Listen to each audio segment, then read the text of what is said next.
이 의미를 알고도 이렇게 했다면 저는 이거 국회의원이 깡패라고 생각합니다. 이건 정말 깡패가 아니고선 이렇게 할 수 없는 거죠.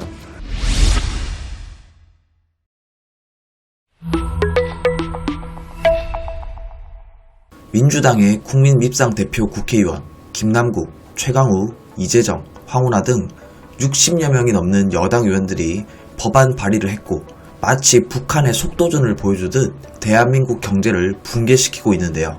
바로 코로나 극복을 위한 손실보장 및 상생에 관한 특별법입니다.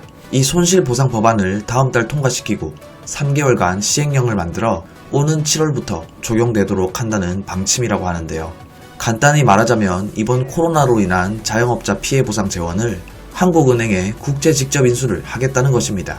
한은이 정부가 발행하는 국채를 인수한다는 것은 말 그대로 한은의 발권력을 동원, 돈을 찍어서 정부의 재정 지출을 뒷받침한다는 의미인데요. 이에 대해 조혜진 국민의힘 의원은 포퓰리즘이 갈 때까지 갔다. 국가적 차원에서 심각한 단계에 진입하고 있다. 베네수엘라가 머지않았다며 우려하는 마음을 드러냈습니다. 특히 국민의힘 윤희숙 의원은 여당 의원들이 별다른 논의 없이 중앙은행의 통화신용 정책을 무력화하는 법안을 만들었다며 이런 법을 어떤 의미인지 알고도 만들었다면 국회의원이 깡패라고 생각한다며 작심 발언을 했습니다. 그리고 윤 의원은 지난 2월 초 페이스북을 통해 다른 선진국들은 이렇게 하는 나라가 없다고 단호하게 얘기도 했습니다. 아마 많은 국민들이 재난지원금을 준다고 하면 당연히 정부에 대해 긍정적으로 반응을 할 텐데요. 이런 어마어마한 국채 발행으로 인해 금리가 얼마나 오르는지 그리고 이런 것들이 대한민국 시장에 어떤 영향을 끼치는지는 생각하기 쉽지 않을 것 같습니다.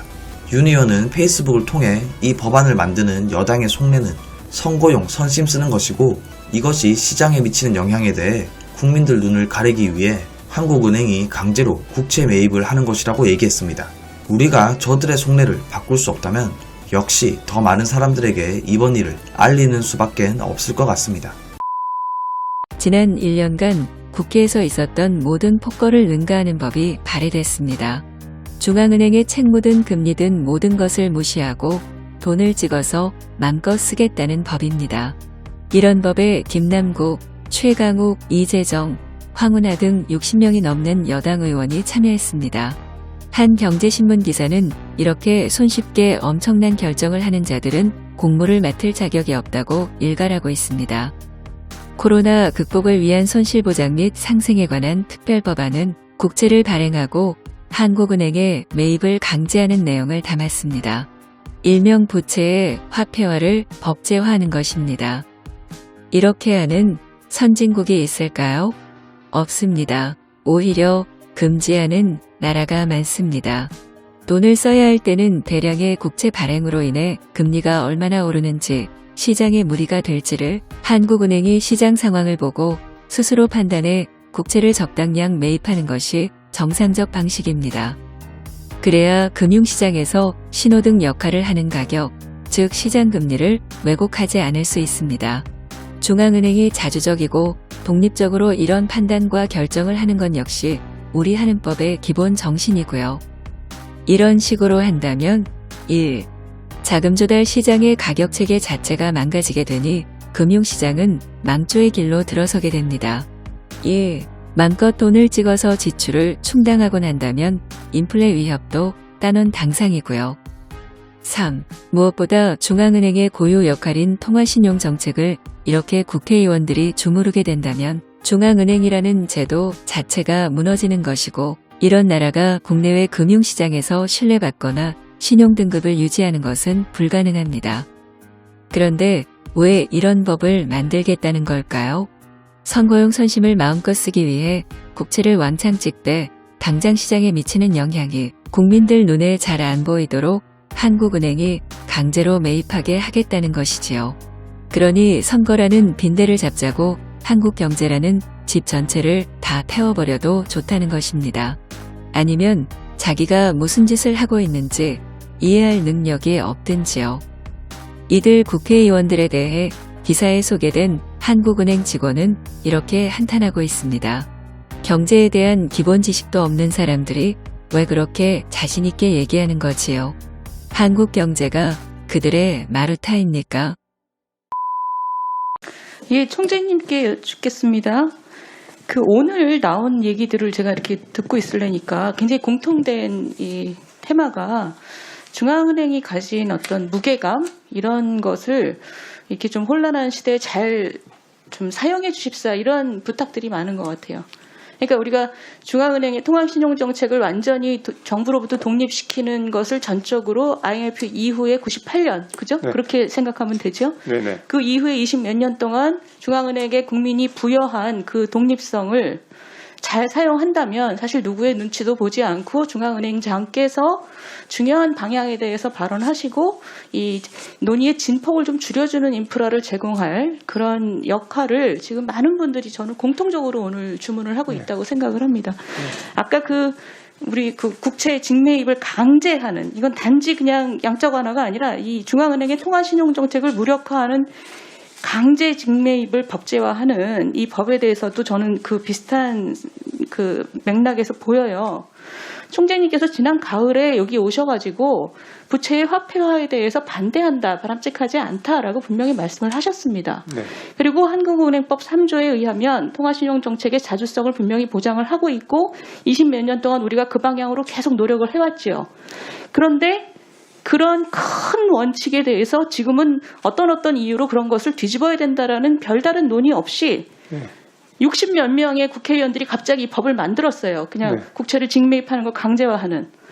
앞에 이 의미를 이해하고 있다면 법을 일단 만들고 나면 중앙은행으로서는 그냥 국채를 사야 되는 거죠. 돈을 찍어서.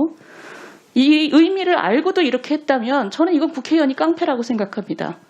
이건 정말 깡패가 아니고선 이렇게 할 수 없는 거죠. 근데 그보다는 아마 이것이 무엇을 의미하는지를 이해하지 못하고 있었을 이게 얼마나 큰일인지. 이것이 의미하는 바는 국회의원 몇 명이 중앙은행이라는 그 중요한 한 나라의 제도를 무력화시키는 것이거든요. 이 의미를 제대로 이해했다면 저는 이렇게까지는 안 했을 거라고 생각을 합니다.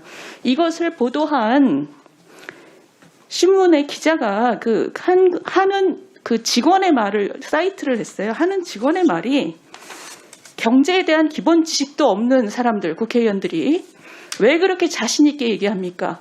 한국 경제가 그들의 마루타입니까? 이렇게 얘기했습니다.